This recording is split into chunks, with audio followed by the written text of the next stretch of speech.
पुरानी बात है। एक जंगल में खूंखार शेर राज किया करता है। राजा होने के कारण वह शेर जंगल के बाकी सारे जानवरों पर धौंस जमाता था और उनका शिकार करके उन्हें खा जाया करता था।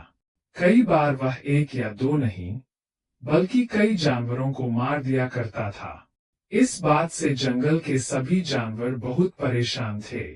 उन्हें डर लगता था कि इस तरह एक दिन शेर जंगल के सारे जानवरों को खा जाएगा।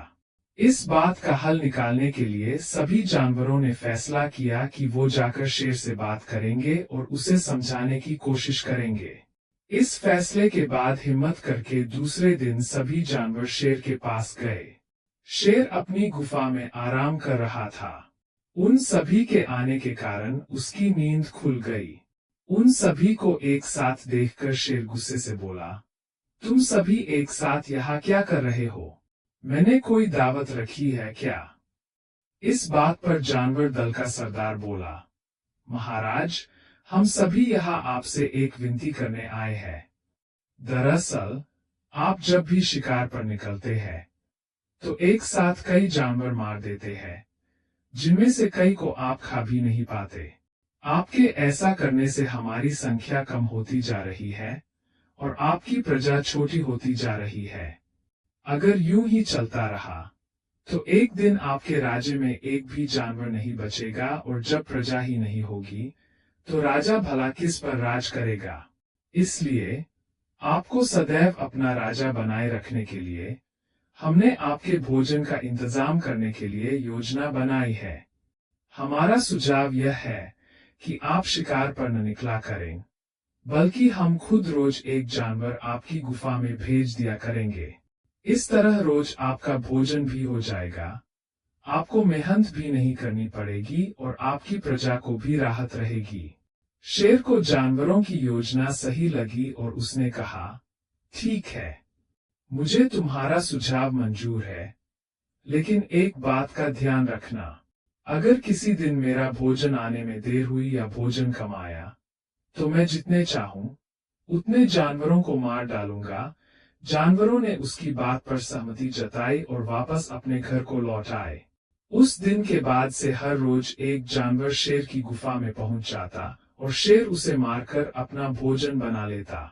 यूं ही चलते चलते एक दिन खरगोश की बारी आई। वह बहुत छोटा था, लेकिन चतुर भी था।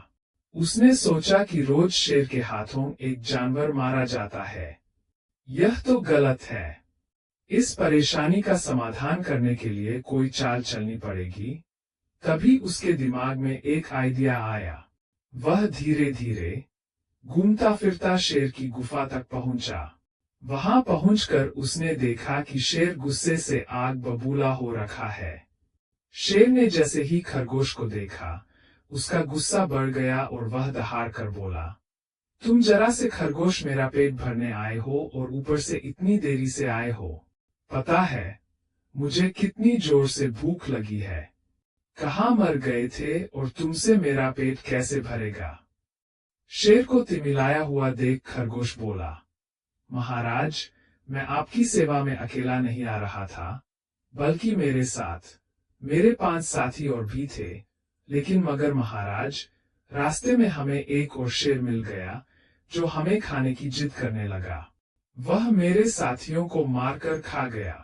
मैं किसी तरह अपनी जान बचाकर यहाँ आया हूँ। यह सुनकर शेर और ज्यादा गुस्सा हो गया। वह बोला, एक और शेर? कौन है वह और मेरे जंगल में क्या कर रहा है?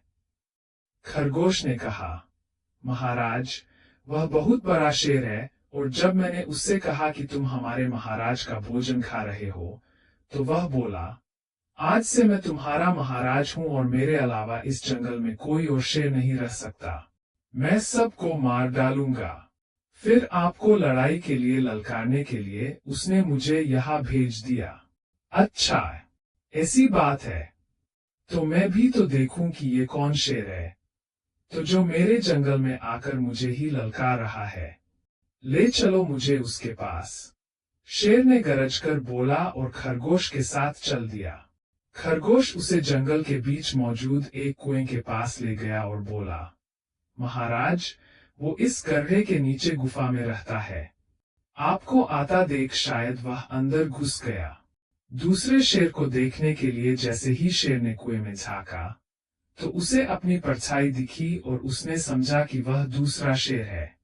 इसके बाद उसने दूसरे शेर को ललकारने के लिए जब दहाड़ मारी तो उसी की दहाड़ गूंजकर उसे सुनाई दी, लेकिन उसे लगा कि वह दूसरा शेर भी उसे ललकार रहा है। बस इतने में शेर को गुस्सा आया और उसने कुएं में छलांग लगा दी। छलांग लगाते ही शेर कुएं की दीवार से टकराया और पानी में गिरकर मर गया।